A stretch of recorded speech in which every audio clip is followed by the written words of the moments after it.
Hello dear student. आज हम लोग बात करेंगे अभिक्रिया के कोटि और आणविकता में अंतर क्या होता है। बहुत ही महत्वपूर्ण टॉपिक है, लगभग पूछा जाता है बोर्ड एग्जाम में। तो हम लोग सबसे पहले आणविकता के बारे में बात करेंगे। किसी भी अभिक्रिया की जो आणविकता होती है, अभिक्रिया के प्राथमिक पद में भाग लेने वाले अभिकारक अणुओं की संख्या को प्रदर्शित करती है। कोई भी हमारी रासायनिक अभिक्रिया है, वो संतुलित रासायनिक अभिक्रिया के प्राथमिक पद में भाग लेने वाले जितने सारे अभिकारक अणु होते हैं, उनकी कुल संख्या अभिक्रिया की आणविकता कहलाती है। ठीक इसी प्रकार जो हमारी अभिक्रिया की कोट होती है, वो अभिक्रिया के वेग को प्रभावित करने वाले अणुओं की संख्या को बताती है। तो किसी भी अभिक्रिया के वेग को प्रभावित करने वाले अणुओं की संख्या को हम लोग अभिक्रिया की आणविकता कहते हैं। दूसरा, हम लोग आणविकता के बारे में बात करेंगे।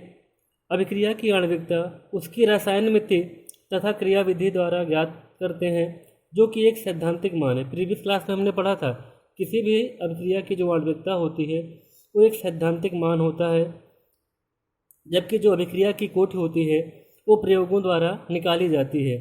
अतः कोटि एक प्रयोगात्मक राशि है। हम लोग कोटि को कभी भी सैद्धांतिक मान के द्वारा ज्ञात नहीं कर सकते, बल्कि हम लोग उस अभिक्रिया की दर को प्रयोगात्मक मान के द्वारा ज्ञात करके उसकी अभिक्रिया की कोटि को हम लोग दर्शाते हैं। अगला है तीसरा, अभिक्रिया की आणविकता कभी भी शून्य, भिन्न या ऋणात्मक नहीं हो सकती। जो अभिक्रिया की कोटि होती है सदैव एक पूर्णांक होती है, यह कभी भी शून्य, भिन्न या ऋणात्मक नहीं हो सकती। जबकि अभिक्रिया की कोटि शून्य भी हो सकती है, भिन्न भी हो सकती है एवं ऋणात्मक भी हो सकती है। चौथा पॉइंट है, अभिक्रिया की जो आणविकता होती है, आणविकता अभिक्रिया पथ में भाग लेने वाले अणुओं की संख्या को बताती है। किसी भी अभिक्रिया की आणविकता अभिक्रिया पथ में भाग लेने वाले अणुओं की संख्या को बताती है, जबकि अभिक्रिया की कोटि अभिक्रिया के वेग और अभिकारकों की सांद्रता में संबंध बताती है। ये हमारा था अभिक्रिया की कोटि और आणविकता में अंतर। कई बार बोर्ड एग्जाम में पूछा गया, महत्वपूर्ण है। अगला टॉपिक है शून्य कोटि की अभिक्रिया, जीरो ऑर्डर रिएक्शन। कुल मिला के आपके पाठ्यक्रम में, इंटरमीडिएट के पाठ्यक्रम में जो अभिक्रिया की कोटि है वो दो ही है, शून्य कोटि की अभिक्रिया और प्रथम कोटि की अभिक्रिया। सबसे पहले हम लोग बात करेंगे कि शून्य कोटि की अभिक्रिया होती क्या है। तो सबसे पहले इसको हम लोग डिफाइन करेंगे। वह अभिक्रिया जिसका वेग अभिकारक की सांद्रता पर निर्भर नहीं करता, शून्य कोटि की अभिक्रिया कहलाती है। ऐसी बहुत सारी हमारी अभिक्रियाएं होती हैं जिनमें अभिकारकों की जो सांद्रता होती है जीरो घात पर निर्भर करती है। हमारा क्या कहलाएगा, शून्य कोटि की अभिक्रिया। तो हम लोग डिफाइन कर सकते हैं ऐसी अभिक्रियाएं जिनका वेग अभिकारक की सांद्रता की घात जीरो होती है, या फिर जिनका अभिकारक की सांद्रता पर निर्भर नहीं करता, जिनका वेग अभिकारक की सांद्रता पर निर्भर नहीं करता, शून्य कोटि की अभिक्रिया कहलाती है। अब हम लोग बात करेंगे शून्य कोटि की अभिक्रिया के लिए समाकलित वेग समीकरण क्या होता है। एक हमने यहाँ पर अभिक्रिया लिया है, अभिक्रिया है हमारी ए, ये हमारा अभिकारक है, ये कुछ समय बाद उत्पाद में परिवर्तित हो जा रहा है। तो जब अभिक्रिया हमारी स्टार्ट नहीं हुई थी, मतलब समय हमारा शून्य था, तब अभिकारक की जो प्रारंभिक सांद्रता थी ये जीरो थी। लेकिन अभिक्रिया हमारी स्टार्ट हो जाती है तो कुछ समय जैसे बीतता है, या फिर जब हमारे पूरा का पूरा अभिकारक उत्पाद में परिवर्तित हो जाता है, तो टी समय पर अब प्रारंभिक सांद्रता ये जीरो से परिवर्तित होकर के ए हो जाती है। अब हम लोग निकाल लेंगे यहाँ पर अभिक्रिया की दर शून्य कोटि की अभिक्रिया के लिए। dx अपान में dt इज इक्वल टू के ए की पावर जीरो। क्योंकि यहाँ पर जो अभिक्रिया का वेग होता है वो अभिकारक की सांद्रता पर निर्भर नहीं करता। जो हमारा रिएक्टेंट है प्रारंभिक सांद्रता ए, इसकी पावर जीरो हो जाएगी, हमारा समीकरण एक हो जाएगा। अब जब किसी की घात जीरो होती है तो उसका मान सदैव एक होता है। तो इसे हम लिख सकते हैं dx अपान में dt इज इक्वल टू के। अब हम लोग dt को पक्षांतर कर देंगे, ये आ जाएगा हमारा dx बराबर के dt। ये हमारा समीकरण 2 हो जाएगा। समीकरण 1 का हम लोग समाकलन कर लेते हैं। जब हम समीकरण 1 का समाकलन करते हैं तो यहाँ पर समाकलित समीकरण आएगा x बराबर के टी प्लस सी, जहाँ पर सी हमारा होता है समाकलन स्थिरांक। यदि t बराबर 0, चूँकि t बराबर यहाँ पर 0 होता है तो x बराबर 0, इसलिए यहाँ पर c बराबर 0, मतलब जो यहाँ पर हमारा समाकलन स्थिरांक है उसका भी मान हमारा यहाँ पर 0 हो जाएगा। तो जब हम समीकरण 1 का समाकलन करते हैं तो x बराबर यहाँ पर आता है kt, x बराबर kt जो हमारा है तो शून्य कोट की अभिक्रिया के लिए समाकलित वेग समीकरण है।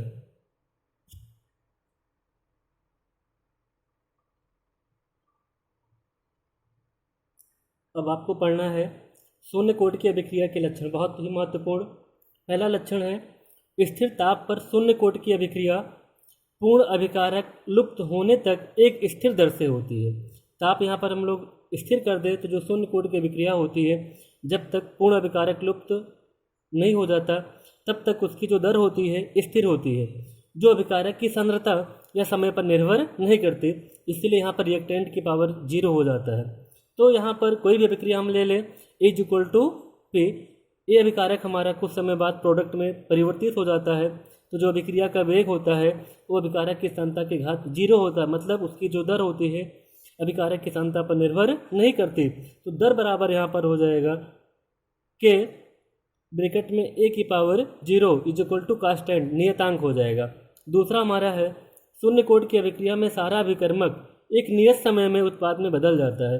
एक फिक्स टाइम होता है, उस फिक्स टाइम पे जितना अभिक्रिया में भाग लेने वाले रिएक्टेंट होते हैं वो प्रोडक्ट में परिवर्तित हो जाते हैं। सपोज दैट यहाँ पर हमने लिया है यदि अभिकारक A की प्रारंभिक सांद्रता T इज इक्वल टू 0 पर सांद्रता A मोल प्रति लीटर थी। प्रारंभिक सांद्रता हमारी अभिकारक की A मोल प्रति लीटर है। जैसे अभिक्रिया हमारी स्टार्ट हो जाती है और T समय पर सांद्रता अब अभिकारक की घट करके A माइनस x मोल प्रति लीटर हो जाती है। तो शून्य कोट की अभिक्रिया के लिए हमारा हो जाएगा A माइनस ब्रैकेट में A minus x is equal to KT, या फिर हम लोग इसको लिख सकते हैं A minus x is equal to A minus KT, इसको हम लोग पक्षांतर कर देंगे, अथवा x बराबर KT। तो जो x बराबर हमारा KT है ये हमारा शून्य कोट की अभिक्रिया के लिए समाकलित वेग समीकरण है, जहाँ x अभिकारक A की वह मात्रा है, जहाँ x अभिकारक A की वह मात्रा है जो T समय में अभिक्रिया करती है, और यहाँ पर जो K होगा हमारा वो वेग स्थिरांक हो जाएगा।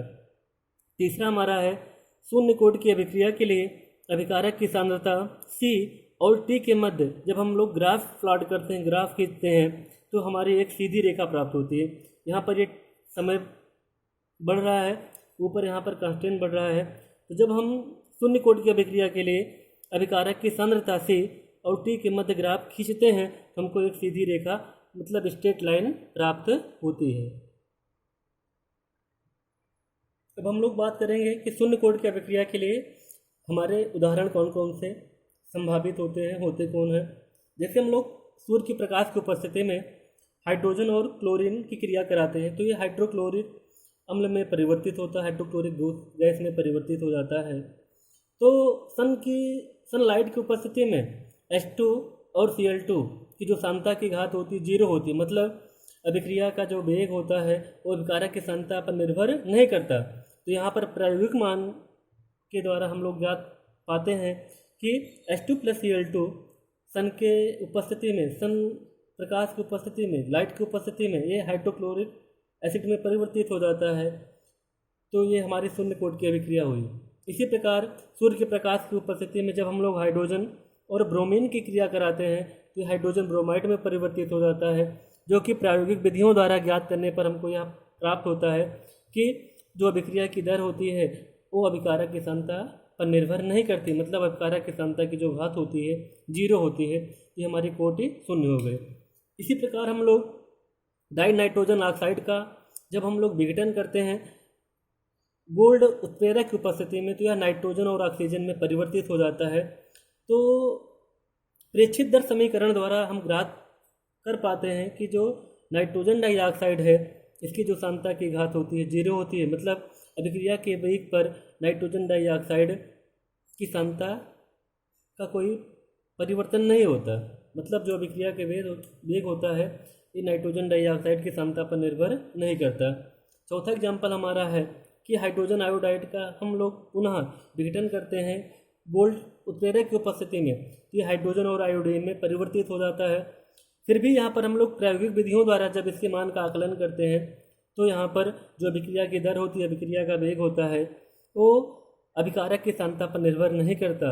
अभिकारक की सांद्रता की घात 0 हो जाती है, तो यहाँ पर जो कोटि होगी वो शून्य होगी। यहाँ पर एक विशेष बात है कि जो शून्य कोट की अभिक्रिया होती है वो विशेष परिस्थितियों में ही प्राप्त होती है, मतलब शून्य कोट की जो अभिक्रियाएँ होती हैं वो बहुत कम पाई जाती हैं। अब यहाँ पर हमको निकालना है कि विभिन्न विभिन्न कोट के लिए जो हमारा वेग स्थिरांक की इकाई होती है, बहुत ही महत्वपूर्ण, लगभग हर बार पूछा जाता है कि वेग स्थिरांक की इकाई क्या होती है।